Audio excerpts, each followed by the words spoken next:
energy policy seems to have been the flashpoint so far. Well, Ash, if we were going to see flashpoints today, it was expected to be on energy and climate policy. That was the debate to kick off the second and final day of Labor's National Conference, which is being held virtually for the first time. But a lot of this has all been stitched up behind the scenes. There was not the usual brawls that we would see on the floor of conference. That's because when you speak to Labor insiders, they tell you that a lot of these negotiations have taken place before this conference got underway. But there was a very interesting warning from Zach Beers. You might recall him. He was the candidate for Labor at the last federal election in the seat of Flynn in Queensland. Now, he told the conference this morning that in 2019, despite the best efforts of Labor, that coal workers in particular did not trust Labor, that they would actually have their back and support their jobs if they were elected into government. The very clear message to Anthony Albanese then is that if he wants to win back Queensland and secure the seats he's going to need to become Prime Minister,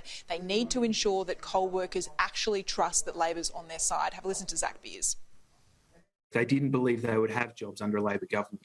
And I can tell you, as someone who stood in front of hundreds of coal miners at a mighty CFMU Lodge meeting in Blackwater or Billawheeler, those workers don't have much in terms of alternate future in their part of the world. Coal mining is the backbone of their economy, and it will be the backbone of their economy for years to come. But when the global change happens, we need to make sure that there is strong policy from a strong Labor government there to protect those communities and to protect those workers and make sure they don't get left behind through the transition process. And Trudy, when it's come to announceables out of the conference, we heard from the Labor leader unveiling this plan to make electric vehicles much cheaper.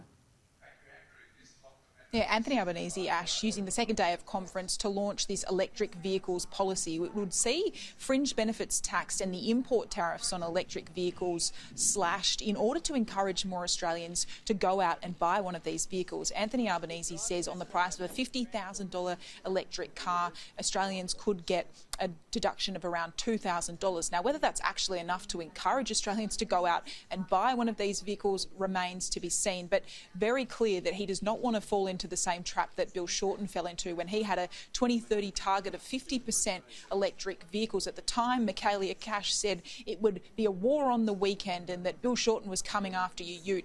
Pretty clear Anthony Albanese does not want to go back into that territory heading into an election. Speaking this morning on Sky News that Labor is not going to support a target this time around.